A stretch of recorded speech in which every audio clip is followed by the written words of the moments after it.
Gibayaran dahil ni sir atong Honda TMX 125 mo ni good as brand new pa na siya 2025 nga model, all stock pagyud tanan, apiligid. So naka-desisyon din si sir nga kani kunong itom yang kuhaon mo to, nakalakaw na din sila.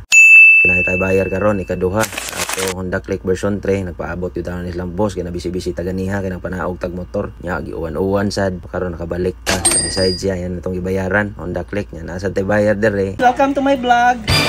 Bayaran na po ito niya itong Mio Gear daan. Kaya yara itong balikan. Mau niya Mio Gear na pilian 5,000 pa odo. Good as brand new. Nindot kayo. Nya ligid bagap kayo. Ato bang loyo. First time ko niya makamotor niya. Mas maayo ko nung kita daw ma-offer niya. Unsa gyud ay nindot. Kanya ito ihatag. Stock yun tanan. Apil side mirror. Apil ligid. Wala gi scratch. Mura pag yun na siya brand new. Sinaw pa kasag kayo. Pangsyon tanan. Nya karon pa ni nato gipaandar. Nga naanapod siya. Kay bago maning abot god. Wala ko gitaya niyang ma-display. Baga pa kaayo. Brake pad. Na siya di yun siya kamahayan motora. Mura pa kunig brand new yung napilian. Yan napatudlo po din siya sa pag-lock o unlock. Kay first time lagi niya makamotor. Kaya pa po niya praktisan dito sila ha. Tana siya mga bahan sa yawi. Plaka, tanan, sa mileage, function sa mga suga. Explain na to niya tanan.